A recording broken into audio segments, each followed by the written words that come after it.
What was it that you healed within yourself so that you transformed from poverty into financial abundance? Today's question is on the bull market, the bear market, and the money psychology behind the transformation between the two. That space right there in the middle, that uncharted middle ground. Depending on whether you like being a bull or a bear, you might find yourself somewhere in the space between their bellies right there. What do you see? Well, you can see me between their bellies, but maybe we can find something else as well. And this is going to be a serious topic, but I'm holding up bulls and bears and I'm wearing a zebra shirt. Let's keep it fun, let's keep it light, let's also make it very emotionally intense and triggering. Today's conversation is about financial abundance. I've got a practical framework that I'm going to break down. You can see the timestamps. I'm going to show you how to break out of cultural conditioning from your family, from your friends, from your country, and then practically develop a wealthy mindset and then materialize that money as financial abundance in the literal money in your bank. That will be the second half of the video. If you're impatient and you've got attention deficit, YouTube, dopamine, detox, brain dumpy, just go straight to that part. If you want an adult conversation, I'm going to share a bit more contextual information about where I'm at in my life based on building a business and healing my financial wounds, having not come from money. And if this is your first time seeing me, I've also read at least a book or two on the topic and helped at least a client or two with these financial wound issues, just to say the least. I have this bull and bear statue, as I mentioned at the very start of the video, and it's really interesting timing for me because for me, symbolically, this statue represents something very powerful. It's not only my inner investor archetype, but it's also my inner treasurer from more of a courtly psychological perspective. And I like this statue. I had my eye on it for a few months. I didn't buy it initially, but it's the end of the tax year, and I thought, you know what? It's been a great few months in business. I'm going to buy this statue as almost my, Rolex equivalent. People reach business milestones and they buy themselves a Rolex or they buy themselves a car. I bought myself this statue for about 50 or 60 quid from Amazon, and it's on the side of my shelf. And the reason I like it so much, the reason that it means something to me, is that I've started investing a lot more money than I've ever invested before.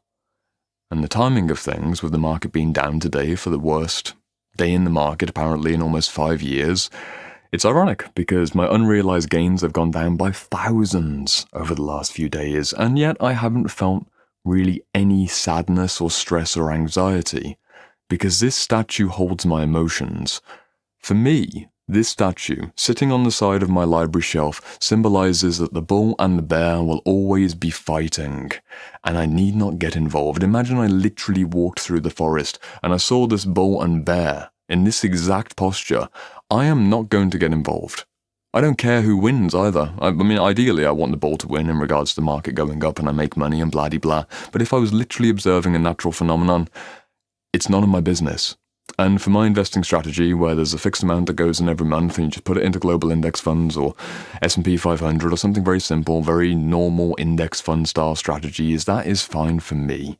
I'm not a financial whiz. I did some stock picks at the start of the year. Some of them went up 80 or 90%, left it for 2 months. Some of them went down by 50 or 60%. Overall, I beat the market by a few percentage points, but that's only a few months worth of data. I'm not expecting that I'll be able to do this over the next 5 to 10 years. It's irrelevant. Let's just go with the index funds approach. Nonetheless, the bull and the bear is sat there on my shelf, and it is just out of reach. And it's fun to watch. Market goes up, market goes down. My emotions aren't so stirred. But I wasn't always this way. In fact, it's been an ongoing journey, especially in the last few years, of the business doing better and better, me having more money to be able to look after and also more money to play with. And the psychology goes quite deep because I've been watching my journey again since 2022 on YouTube, and now we're at 2025 on April the 5th, I believe I'm filming this. There is a lot to unpack, but let me do a little bit of psychological ramble. Again, for people who've been here a long time, my inner world, as it is right now in regards to my poverty wound, into my overall financial abundance. Again, not the richest man on earth, but I'm doing well for myself in a business that I love, a business that I've created. I've got wonderful clients, many of the clients that I work with. I think realistically at any given time I have several millionaire clients who are in their 30s, 40s, 50s, or even older. I tend to attract wealthier individuals. I have a resonance with wealthier individuals. How did I get here? And how can you also get to this position, especially if you were like me and you weren't born into a family with money? I'm the first person to go to university in my family. I remember having arguments about the baked beans, whether we bought the expensive tin or the cheap tin. I remember gifts always being held over my head as a potential punishment or a threat. You know that Christmas is just around the corner. I could take that away from you. Same for your birthday. This kind of thing. Money was never really abundant. In fact, there was a lot of fear around it. I've done this work practically. The statue for me is symbolically significant for overcoming the tension and the conflict and arguably at times the violence of the economic situation. It sits safely over here on my shelf, but the inner world is far more interesting for us to analyze. Again, if you don't want to hear about my inner world for the next few minutes, then please skip free into the practical part of the video. You can go ahead and do that. But the timing is actually quite interesting, and I thought, you know what, let's do this. Let's show you a little sneak peek of what's happening in the Shadow Work Library community, because the timing is really quite particular. A student said only 2 days ago, they posted in the community feed. I'm not going to show you everything, but I've got it up here on my phone. I'm going to protect their identity. A student gave this post where they were talking about basically, sorry, my device isn't connected to the internet. I put it onto airplane mode and now it's not activating the community. It's not allowing me to do that in a moment. Here we go. We're back into it. Off of the airplane mode. And this is what we're seeing as we fly into our inner worlds. One of the students said basically they found a money exercise on the internet and they, in essence, said, imagine that money turned into a person. Money is coming into the room. The active imagination, the daydream. You can follow along with this. Imagine that money came into the room and they said, what do you feel? How do you see it? How do you react to it? Do you like it or dislike it? How do you act? Do you talk to it? Do you shake hands? Do you hug it? It looks in a different direction or leaving the room. This particular framework was really interesting for me. This week, finishing the tax year, this statue arrived in my library. I thought, why not give it a go? Why not really sit down in the active imagination and kind of get a temperature check on just how healthy or unhealthy my financial mentality is at this stage in my life? Do you want to hear it? Do you want to hear what my money psychology is like in 2025? I will tell you. Why not? I'll read it out. It's a few minutes long. But I spent some time writing this because I wrote it accurately. So I'm going to read my own post from literally 1 day ago within the private community because we talk about topics like this on a weekly basis. So here's a little sneak peek. I said this looks fun. Me imagining money walking into the room. Here's my active imagination for meeting money, which some people might find interesting. When I close my eyes, I immediately see money as an older version of myself, somewhere in my mid-40s, and the most defining impression is one of incredible grace, composure, and an overall attractive and inviting aura. The setting and the details. I'm meeting money in a quiet yet distinctly luxurious hotel lobby.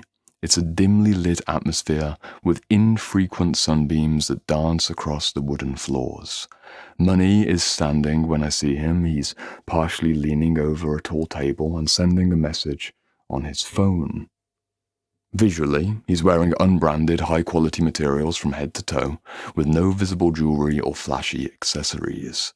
He has a similar hairstyle to my current style, but he's made an effort to maintain the faded sides and likewise abandoned the top knot for a salt and pepper slip-back style. I mean, I know I'm going to end up with that eventually. I'll recede like this, I'll go a bit grey, I'll go a bit salt and pepper, and I'll probably release the top knot when the time is right. And I say note. Instantly visualize is a fun little meta-awareness. Sometimes you do this, right? When you're doing your active imaginations, you're simultaneously in the visualization, the meditative visualization, and you become self-aware of you as perceiver and what it means, and you theoretically digest as you're also processing. And this is a moment where I put this in on the community. Note, instantly visualizing money as myself is an interesting overlay between personal consciousness and wealth consciousness.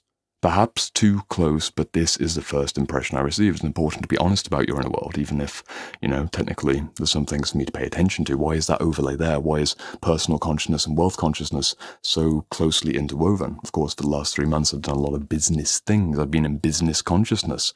This statue arrived just this week, I think 2 days before this post came up in the community, and before I'm answering this question as one of the new YouTube videos and the next round of YouTube videos. It's all very synchronistic for me, and hopefully for you as well. Anyway, I'll continue a few more sentences. Anyway, I feel instantly relaxed in the presence of money.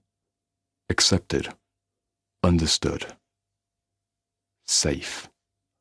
I sit down with money who, again, strongly resembles what I believe to be the golden shadow version of myself as I'm coming into my peak power. After he gestures towards me, calling me by name, and initiating the conversation to sit down for coffee together. Money's mannerisms are distinctly calm, slow, and graceful. They are authentically slow. It's not a performance, and there is truly an ease about him which gives me a feeling of reassurance and respect. I really like that I felt that within this act of imagination, that feeling of being safe, but then also being reassured and having that respectful relationship with money, and arguably the golden shadow version of myself. I continue. I like being around money, and he isn't rushed to ask me questions. This was one of the best parts of me, really, just taking a bit of time to relate to money in my inner world. He isn't rushed to ask me questions. No interrogation, no suggestion. Simply a state of presence with the unspoken acknowledgement that I could ask him any question I want about wealth and he would be happy to provide an answer. He is very present with me. Undistracted focus in a way that makes you self-aware. It's like a subtle peak state. And as we are talking about life and business, he occasionally nods or salutes towards passers-by in the environment. It seems as if he's well connected, but he displays no need to speak or act on his connections. He remains present with me, and I once again feel a surge of respect and admiration. And then I said a little PS about, isn't it funny that the statue arrived this week? That's me in the community. There's the PS if you want to read it. I don't think that there's any student information now. It's all confidential, but that's inside the Shadowwork Library community, literally 1 day ago. Which is why I'm filming this video today, because I've got 20 questions to work through, and this is the one that's really bubbling inside of me. I wasn't always this way, but this is where I'm at now. And if I reflect on where I've gotten to, I am very, very grateful that from the beginnings of my relationship with money to where I stand today, I seem to have a more or less healthy relationship with money. My risk would potentially be being a little bit too inflated, a little bit too grandiose. Maybe I've stepped a little bit too far into capitalistic money consciousness. Maybe that overlay between personal consciousness and wealth consciousness is a little bit too close. There's a bit too much lack of distinction between the two, and I should watch out for that. And definitely, trust me, I have spent many hours watching out for these things. I have devoted a lot of time this year in particular to trying to figure out at what point does luxury become frivolity? At what point does wealth become a prison because you're capitalizing on, quite literally, more money but less of everything else, and trying to bring out more of a wide, holistic sense of wealth? That's been the focus for me. And once again, the statue represents an externalization of market forces, an externalization of the fight and the struggle of the market and the economy, and it sits safely out of reach where I need not interfere, and I just stay with my monthly investment strategies. And the same for cash flow in my business. I know my numbers, I know what I'd like to hit, I know what the minimums are and what the maximums could be, and it feels good, it feels distanced. How did we get here? What can you do? If you skip to this point in the video, this is the point where I give all the practical advice. I just went through all of the personal situation and who I am as an individual and what my inner world is like. I've got a rapid bullet point list for practical applications of how to heal your money wound and things that I've done as well. The first 3 things on this list are environmental trauma healing suggestions, as it were, and they move out in circular scales from the smallest and the most immediate to the widest geographic, environmental, psychological context. That'll make sense in just a moment, and then we also then go into more of skill building and practical tips to actually get your money up, as it were, and crucially, keep the money and feel the money, and maybe as well have your version of feeling safe and secure with money. The first 3 things on this list are things that you've probably heard before, but I'm going to explain them maybe in a way that you haven't heard before. The number one thing that you need to do to get over your money wounds and your poverty mindset for 95% of people is to understand that your parents' story is not your story. Your mother's relationship and your father's relationship to money may be the default imprint, but it is not your story for the future. It was your story in the past. Maybe it's still echoing inside of you in the present, but it is not your story for the future unless you choose to repeat the narrative. Unconsciously, it's repeating regardless. At this moment, you may have that subtle feeling of expansion in your mind or in your heart that you do have agency. You do have a choice. You can recognize that your mother was always anxious around cash, that your father could never save and he was always spending, or whatever the story might be. In this exact moment, you have the awareness and the opening to see that that's not you. It's distinct from you. It's their story. I'm emphasizing in an overly simplified way, it's their story. Because I'm trying to break open the wiring, I'm trying to dust open the cobwebs of your money psychology. You're congealed in something that was never yours, but it was. Of course, the truthful, full picture perspective is that it is your story to some degree because you've lived a certain number of decades imprisoned or impressioned by their story. I start with the family narrative aspect because the family home that you grew up in, whether it's your mother and your father, just your mother, just your father, or maybe in more rare cases, the grandparent or influence or the sibling influence, these are going to be the primary imprints for your attachment style. Your attachment to money in particular, your overall psychological concept of what wealth is, what status is, what money's for, what money isn't for, how much money you have, how much money you don't have. It's all in these early years, from about the age of 3 to the age of 12, roughly speaking, when you started to develop habits of checking how much things are on menus, or you started to develop the habit of realizing that some of your friends have more expensive toys than you have, and then you ask these questions and promptly get shut down about don't ask those questions, don't ask for more, that kind of poverty thinking. Or maybe you saw your parents working very hard and still you couldn't go on holidays like the other boys and girls, something like this. That's mainly age 3 to age 12. Somewhere in that range, you start to develop those early associations. When you realize this, when you really realize this, my friend, you understand that your relationship to money is a child's relationship to money. It's a strong statement. Might not be a 3-year-old, but it could be an 11-year-old. Your wounded inner child within, it's their outlook on money, which is likely running the show. Which then leads us into the whole world of inner child work. I've released many videos on this on the channel. There's a fantastic video from a few months back of inner child healing, everything you need to know. Go and watch that video. But in a short signature of what you need to do, you just need to realize that it's not your story. And if it is your story, the aspect of the story which is still your story is a childlike aspect of yourself, not the adult consciousness that you could possibly claim.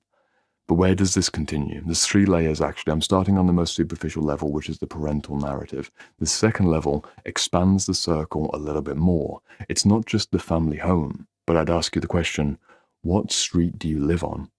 What town or city do you live in? What school did you go to? What were your friends like? What was the immediate cultural feeling that you were raised inside? That's the second stage of healing this poverty wound. You look out from the family home and then you reassess and redevelop based on the stories that did work and didn't work in contrast to the family home. I'll say that in a more simple way. At a certain moment, again, probably about age 12 onwards, this is where it becomes even more important, adolescent years, you start to form more of an individual ego identity. You have more individual dreams, more individual character traits, and you likewise focus more on friends rather than your parents. Your high school friends in particular, but also the wider culture that you grew up in. For me personally, I grew up just outside of Birmingham in the UK in the Midlands, and it was very much football and drinking kind of culture where there really was never a conversation. I never heard a single conversation about investments or stocks or entrepreneurship or opening a business. Not one conversation. I did hear conversations about people playing the lottery, people gambling, people grumbling about paychecks, people grumbling about the government and taxes, or people otherwise having this, let's call it uppity or entitled attitude towards benefits in particular. Especially a lot of people who grew up in council houses, not necessarily everyone, but there was an energy around the school that I went to where people quite clutchy towards wanting handouts. Again, not everyone, some people genuinely are in need, but we all know at least one person who's maybe taken a bit too much advantage of the system, and they're not really working to get themselves to the next level. They're just sustaining a certain level of survival energy, not blaming them. But when you're surrounded in that energy, it's very, very difficult to see out of the poverty mentality, because you see a victory as basically doing what they're doing. The victory is, I wonder if I could play the game in the same way. What if I did some benefit scrounging or faked disability, or maybe had a workplace accident? Maybe I could sue someone. Maybe I could steal something. It's interesting, right? Like that whole idea of that level of consciousness, you're winning and you're getting ahead by taking something from someone else because they don't deserve it, the government, the employer, whoever it might be, or even the guy on the street that you're frisking and taking his wallet and phone. That's kind of the energy that I grew up in culturally, at least around money. That was the mentality that I was in. I didn't go into a life of crime. I wasn't in the roughest parts of England, but wasn't in the nicest parts either. I was leaned more towards working class rather than middle class. It just was literally the world that I grew up in. And if you can relate to this, that's the second layer of healing the poverty wound. You've got the family home, the family story, then you've got the wider cultural story. But it gets even further than this. Something that you also need to look at as we're expanding these geographic levels of external environmental influence and conditioning is to look at the story of your nation. Depending on where you are in the world, your nation has a certain money consciousness. And there's different levels of money consciousness depending upon which level of class or which level of status you have within the country that you're born in. But the general consciousness for the UK is one of pessimism and one of anti-entrepreneurial endeavour. There are small business owners. We are a nation of shopkeepers, as Churchill very famously said. And yet at the same time, the default consciousness for the majority of the UK, considering the 70 or so million people that we have here, is not one of affluence and ambition. It's one of grumbling and stiff upper lip and kind of just about getting by and maybe finding pleasure here and there. It's not like America. In America, there's a different money consciousness of we can all live the American dream, and if we try hard enough, then of course we can make it to the top, and there's all kinds of materialistic, your own home, your own car, maybe massive mortgage, maybe excessively financed, but still my own thing, my big thing, bigger, bigger, bigger. There's different states of consciousness in different parts of the world. Norway and Sweden and Finland and the Scandic countries, they have a very different attitude towards money. I know, because one of the revolutionary breakthrough experiences I had is that when I was 17, my first girlfriend was a Swedish woman. And I had this experience of leaving my English kind of mentality and going over there for a month. I met them on the internet through some video games. If people say you can't find a girlfriend online, I definitely did when I was 17. And I went over to Sweden for a month in the summer. And they had a sauna in their home. And my mind was blown. Realistically, they were just a middle-class family. But this girl, or rather her parents, because obviously it's a parent's money, I suddenly realized people can have saunas in their home. People can have nice things. The furniture was nice. I remember having different moments where I'd be sat down at a meal and I'd want to have more food because I was training at the gym for the first time in my life. I started lifting when I was 16. And I had such a nervousness about asking for more food because I'd learned don't ask for more food because there probably isn't more food. Don't be so greedy. You need to save that for tomorrow. And as I was feeling that energy rising inside me, I remember the mum saying, "Oh, Jordan, you probably want more," and then put it on my plate.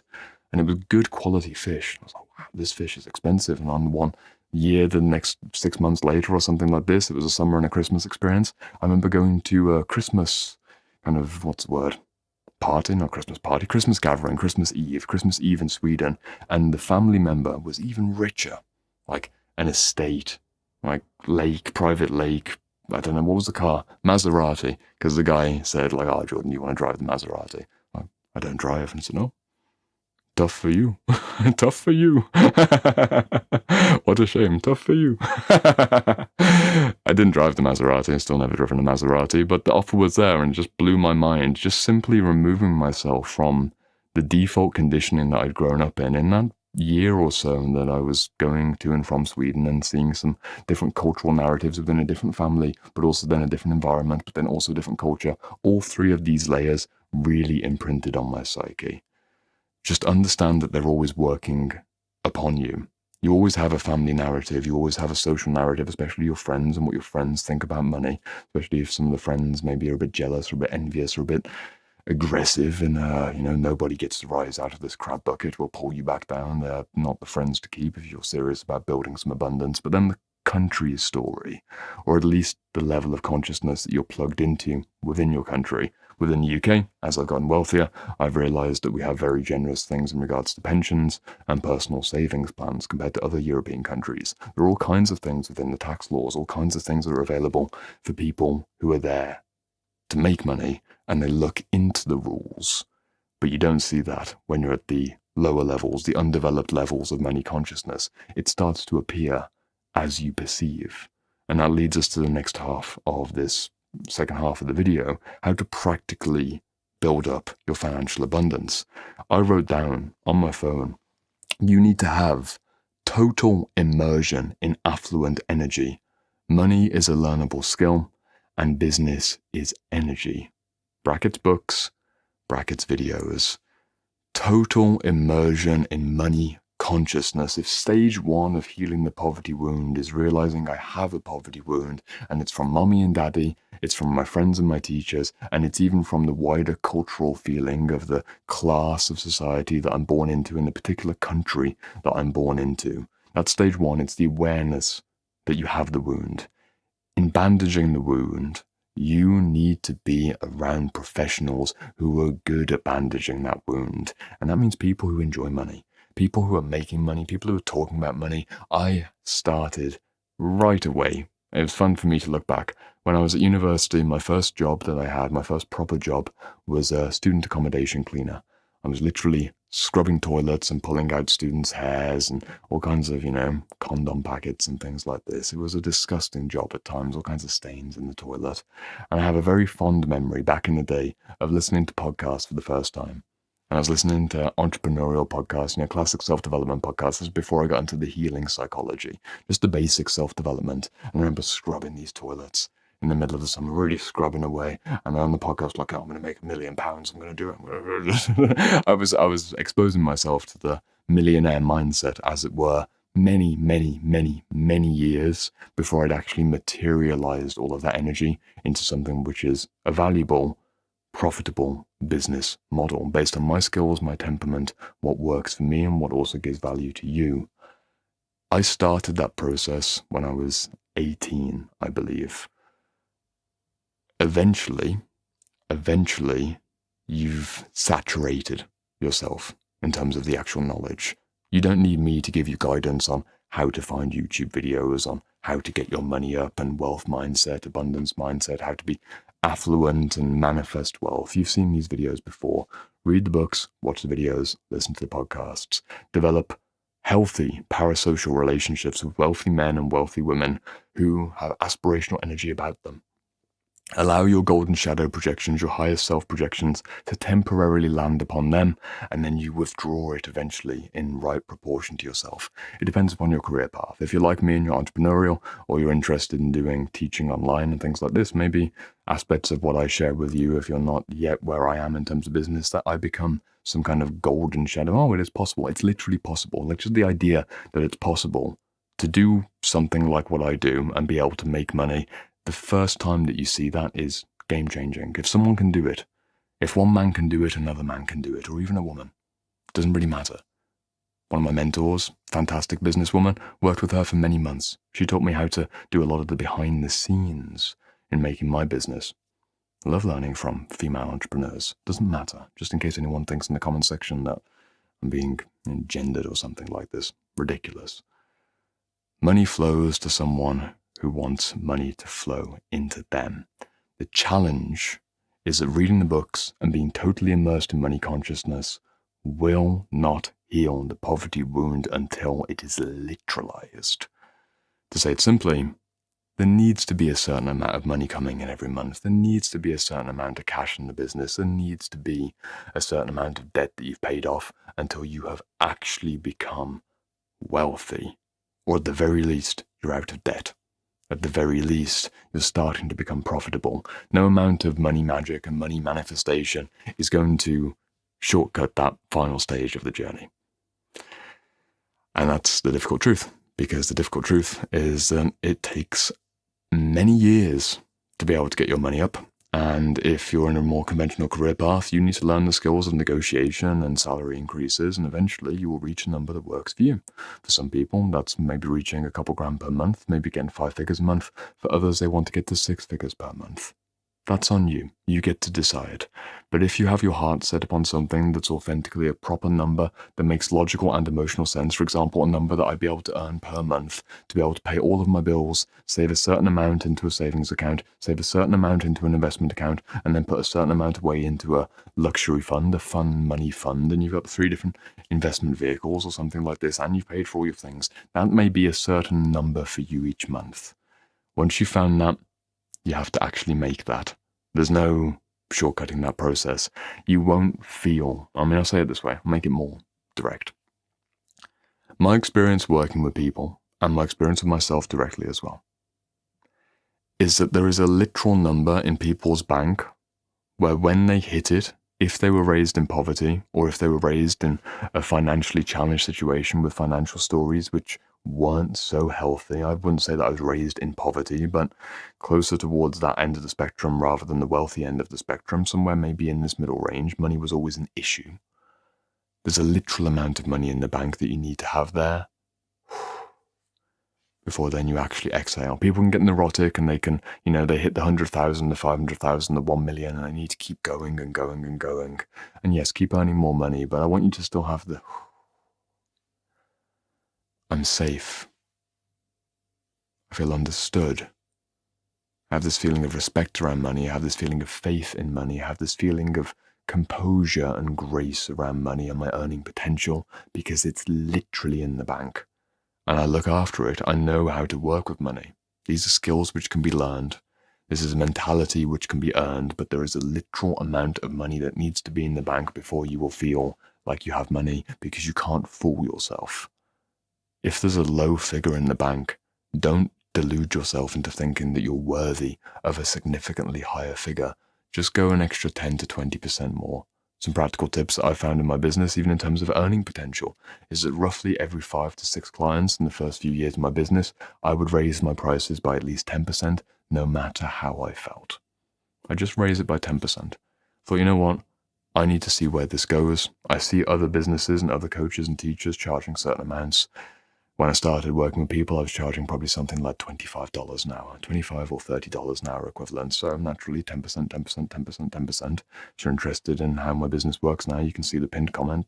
That's my pricing structure these days. This has been built over 5 years because I keep raising prices. I then improve my value offer to then justify the new prices, and then prices, and then value, and then prices, and then value, and then my services literally get better. I become a better teacher, a better service provider, a better coach, a better therapeutic figure, because I'm asking for more money, and then I fill in the gap rather than just randomly asking for money or randomly inflating myself. There's always proportional gains, proportional synergistic evolution of literal skill set, literal mental affluent energy, and then the materialized version of that in client paid me more than previous client, and one in 6 months' time will likewise do the same, and 6 months after that the same.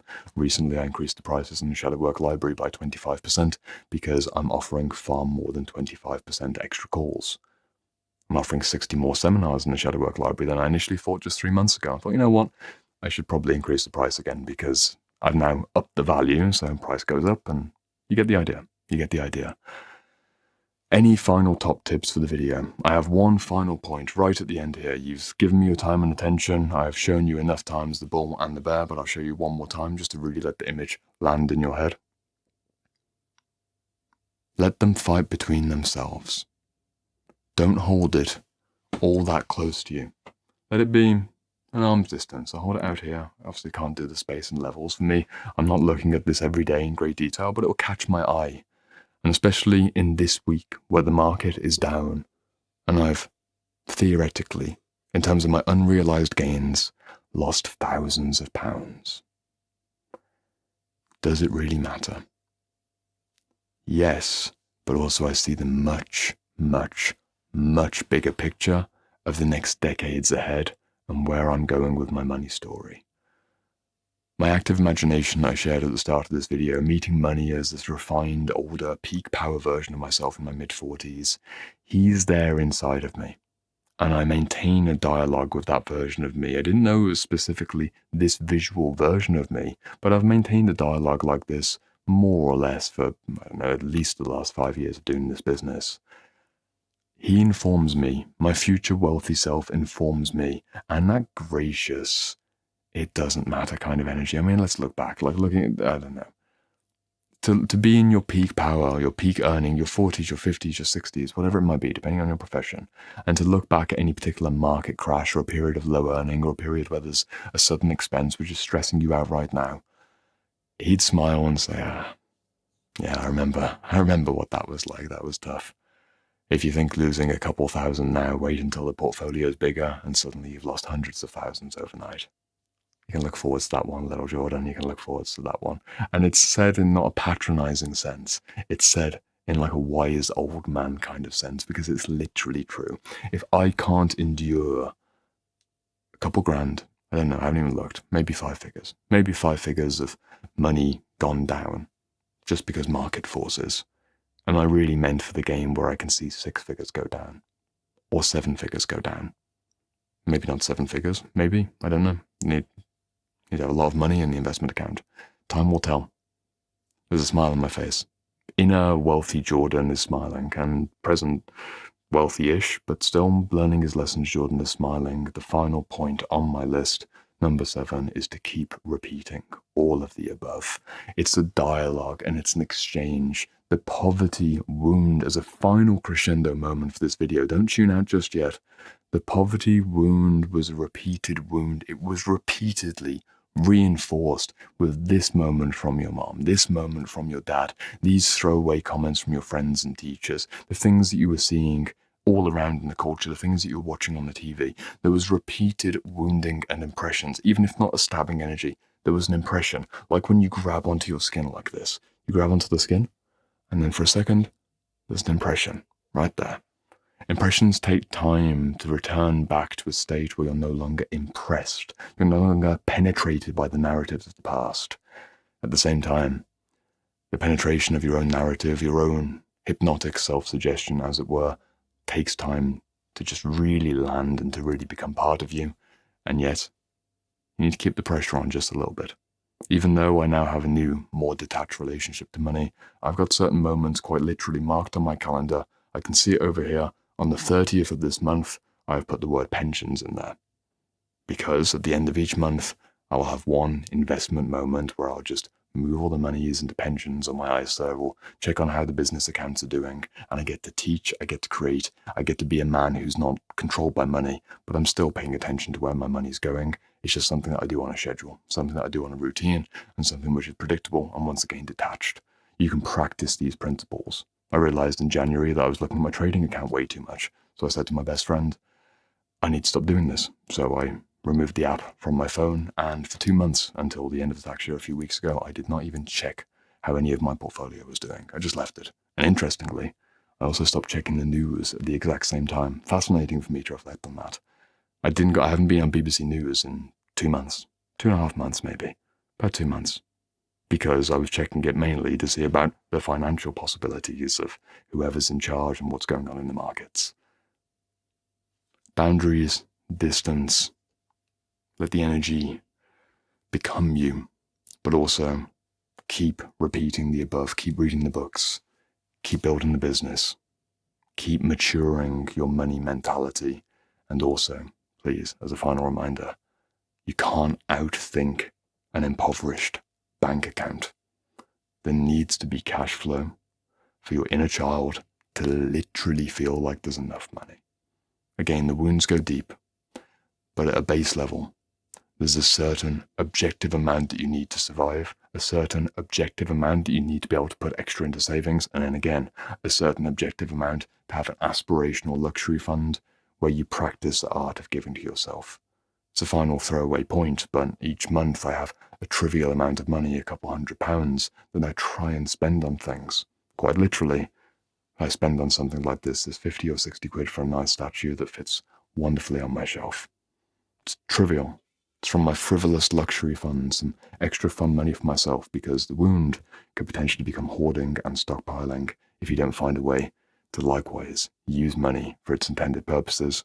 And part of that is to have a bit of fun, to have a bit of frivolity, within reasons, again, luxury but not excess. Just pay attention. If you've enjoyed this video, check the comment section. People will be sharing their stories.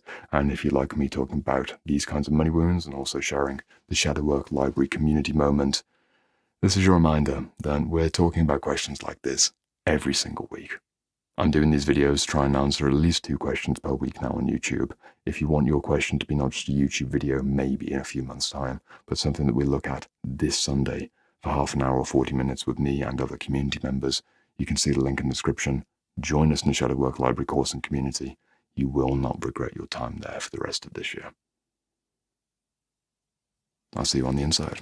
Or in this video. This is the free thing. That's the paid thing. It's your choice. I'm okay either way. Over here, over there. I'll see you wherever.